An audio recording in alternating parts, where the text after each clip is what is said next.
Устанавливать справедливость в стране, в которой милиция, прокуроры и даже судьи давно превратились в своеобразных бандитов, не так-то просто. Многие уповают на люстрацию и даже предлагают специальный проект закона. Идея не новая, но всегда отвергалась и властью, и обществом, так как тогда надо изолировать от госвласти полобщества. Более подробно в еще одном сюжете Андрея Токумбаева.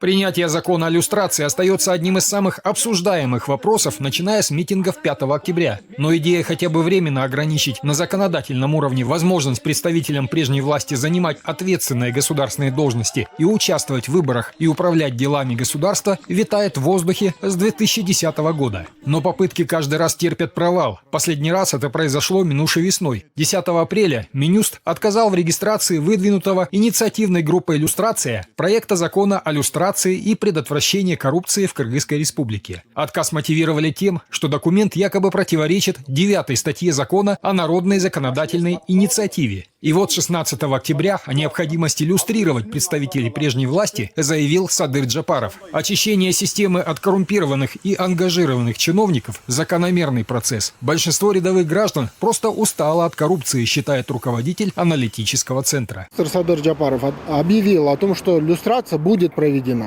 О критериях нужно будет поработать, то есть это требует времени, но в целом люстрация будет проведена. То есть, значит, есть политическая воля. Сегодня она должна быть претворена в жизнь.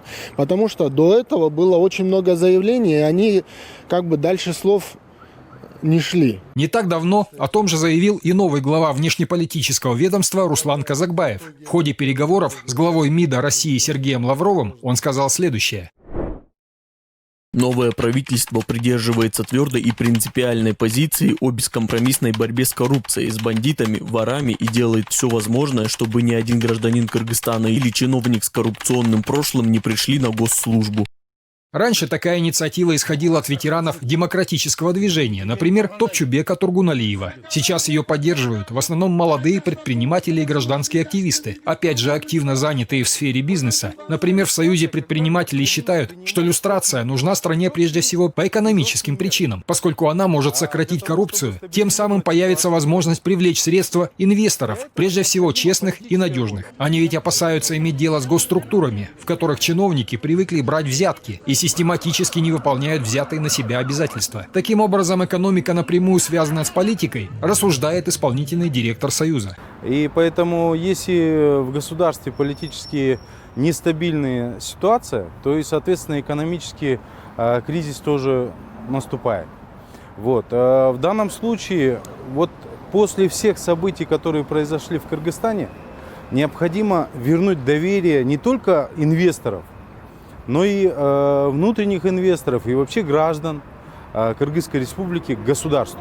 По мнению главы Союза предпринимателей, люстрация означает не просто ограничение ряда бывших представителей власти в некоторых правах. Помимо того, что мы должны убрать эти коррупционные элементы, мы должны привести туда людей, действительно компетентных, которые действительно болеют за свою страну и позволят развиваться экономике нашей республики. По словам Еришеева, если не считать зарубежных грантов, которые не могут быть главным источником пополнения госбюджета, он пополняется благодаря налогам, которые платят государству предприниматели. Но их число всегда будет невелико, если бизнес приспособился жить в условиях коррупции и действует в основном в тени, пополняя своими доходами не государственную казну, а карманы коррупционеров. Выход из этой ситуации следующий, считает собеседник 5 канала. Нужно принять закон о люстрации, который в последующем создаст тот механизм, при котором мы сможем обновить весь состав госуправления.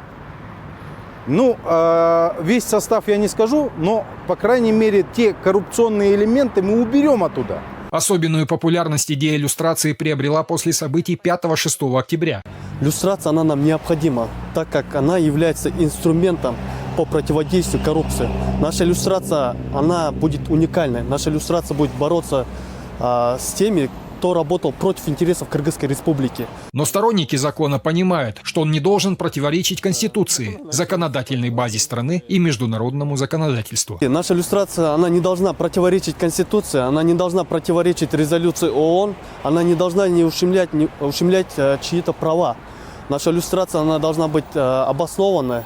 Но вот с соответствием такой меры нормам Конституции и ряда других законов как раз проблема, считает противник немедленного введения люстрации. Продвигая данную инициативу, нужно понять, что сегодня все требования от числа гражданского сообщества, от народа, это больше пожелания народа, где они это выставляют как больше этический, как больше моральный кодекс, чтобы во власти произошла очистка. По мнению юриста, важна не только моральная сторона вопроса, но и должна быть детально проработаны все юридические аспекты. Нормативная база должна работать следующим образом. Для начала должен быть продвинут законопроект именно по люстрации. Она должна быть со стороны Жогорку Кеңеш принята в 3 чтениях, после чего президент должен подписать этот законопроект. Как добавляет Эргешбаева, если принять и подписать законопроект, соблюдая все процедурные нормы, он не будет противоречить Конституции. Но это будет дополнением закон о государственных муниципальных служащих и также ряд законов, которые касаются в отношении приема на работу работников. Возможно, это коснется не только государственного муниципального сектора, но и частных секторов. Об этом не нужно забывать.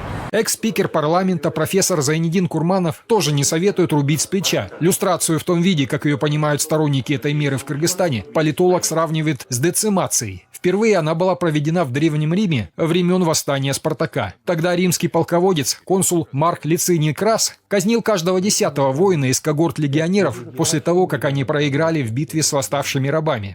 И многие казненные были доблестными воинами. Поэтому, видите, тут надо быть разборчивым. Если всех отправить, как говорится, на пенсию, то страна останется без голов. Кто в таком случае будет управлять страной? Улица? Молодежь, у которой нет опыта и знаний? Профессор задает вопрос ярым сторонникам люстрации. Страна, кажется, в кризисе. Надо сделать люстрацию так, чтобы страна не пострадала, народ не пострадал. Сделать люстрацию для того, чтобы экономика росла, демократические процессы дальше пошли вглубь и вширь. А не просто так, потому что я захотел. Теоретически принять закон о люстрации можно быстро, но тогда под его действие подпадут не только все депутаты парламента, но и все члены нынешнего правительства, кроме 2-3 министров. В новейшее время люстрация практиковалась не раз, в основном в посткоммунистических странах Восточной Европы. Там ограничивают доступ к государственным должностям лицам, связанным с прошлыми режимами. Наиболее неудачно с точки зрения многих политологов это произошло в 2014 году в Украине. Тогда Верховная Рада приняла закон об очищении власти. Многие ожидали, что всех прежних чиновников отстранят от власти. На деле же люстрировали лишь нескольких соратников Януковича. По мнению инициаторов люстрации в Кыргызстане, здесь длительное гражданское противостояние за торжество закона должно завершиться ограничением в правах влиятельных лиц, замешанных в коррупции. Но не лишится ли государство компетентных чиновников с богатым опытом управления государством? Андрей Такамбаев, Вячеслав Кравченко, 5 канал, главные итоги.